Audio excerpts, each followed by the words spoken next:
विधानसभेच्या मी कोल्हापूरला अंबाबाईच्या दर्शनाला आलो आणि महायुतीच्या विजयानंतर पुन्हा अंबाबाईच्या दर्शनाला अंबाबाईचे आशीर्वाद घ्यायला आम्ही नक्की येऊ अशा प्रकारचे तेव्हाही सांगितलं होतं आणि अंबाबाईच्या कृपेने असं अद्भुत यश दैदिप्यमान विजय महायुतीला मिळाला.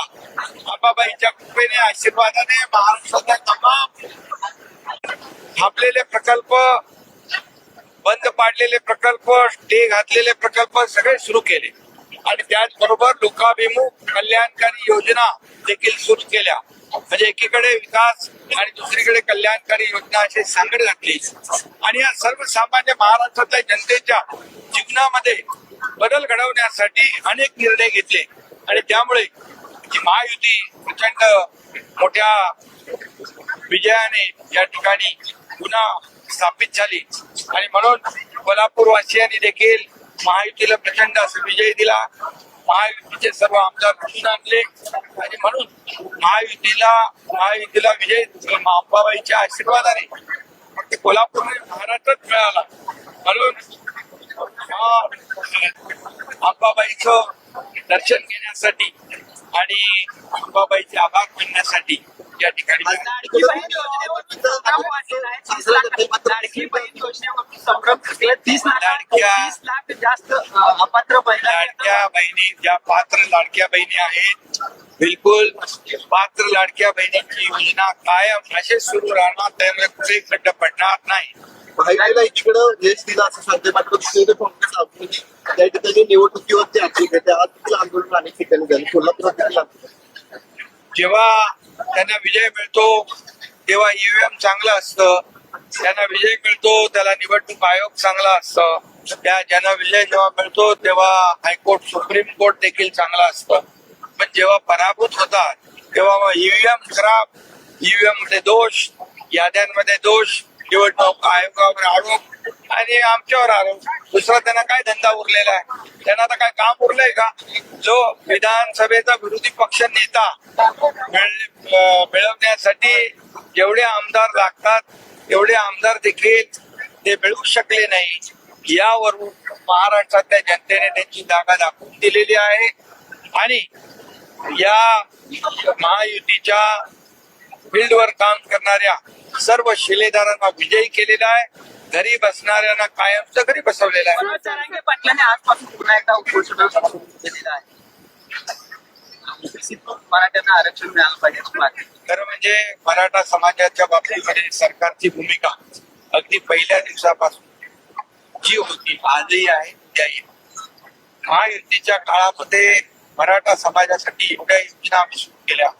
मराठा समाजासाठी 10% आरक्षण ओबीसी किंवा अन्य कुठल्याही समाजाचं कमी न करता दिलं.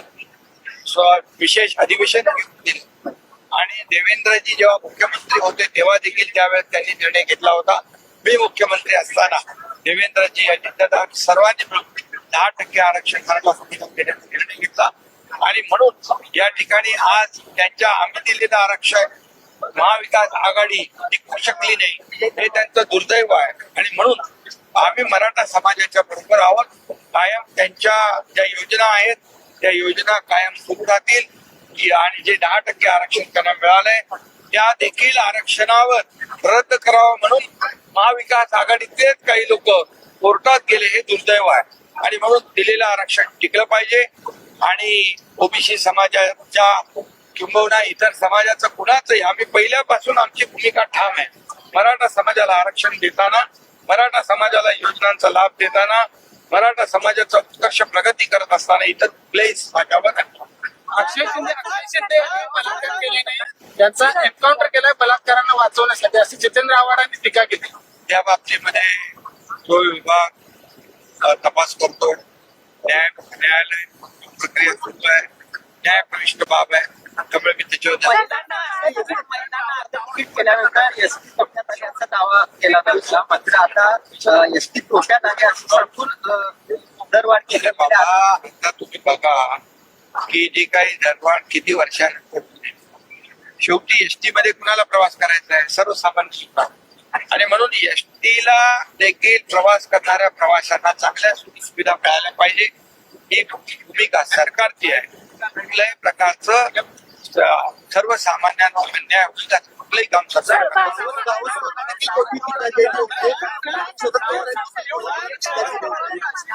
शरद पवार दावसला तुम्ही करार करायला गेला होता. दिखावा होता, केवळ दिखावा होता. दावसला गुंतवणूक करण्यासाठी गेला होता. गुंतवणूक करण्यासाठी महाराष्ट्रातल्या उद्योजकांना तिकडे नेऊन आकडे जे सांगितले ते कावे आहेत सगळे. हे बघा, मी आपल्याला एवढंच सांगतो, दावोस मध्ये मुख्यमंत्री देवेंद्र फडणवीसजी आणि उद्योग मंत्री उदय सामंत या दोघांच्या मार्गदर्शनाखाली या वर्षी अतिशय विक्रमी करारनामे झालेले आहेत. 15 लाख करोडपेक्षा जास्तीचे करारनामे झाले आणि लाखो लोकांना रोजगार मिळणार. त्यामुळे विरोधकांना साहजिक आहे हे चांगलं झालेलं बघायला आवडत नाही. मलाही आठवतं, मी जेव्हा दावोसला गेलो तेव्हा 7.5 लाख कोटींचे करार दोन्ही वेळेत झाले आणि त्याची अंमलबजावणी 70 ते 80% झाली. म्हणजे करारनामे यापूर्वी कसे होत होते ते तुम्हाला माहित आहे. करारनामे कसे व्हायचे आणि त्याची अंमलबजावणी कशी व्हायची. परंतु महायुतीच्या काळात मागच्या 2.5 वर्षात लाखो लोकांना रोजगारही मिळाला, उद्योगही आले, परदेशी गुंतवणूक देखील आली. आता मला आपल्याला सांगतो मी, एकूण परदेशी गुंतवणुकीपैकी देशातल्या एकूण परदेशी गुंतवणुकीपैकी फक्त एकट्या महाराष्ट्रामध्ये 52% परदेशी गुंतवणूक आहे. त्यामुळे महाराष्ट्र हे आता इंडस्ट्री फ्रेंडली स्टेट झालेला आहे. कारण महाराष्ट्राकडं उद्योग आकर्षित होत आहेत, लोकांना काम मिळतंय, हे लोकांना बघवत नाही. त्यामुळे अशा प्रकारची टीका होते. पण आम्ही टीकेने उत्तर देणार नाही, आम्ही कामाने उत्तर देऊ.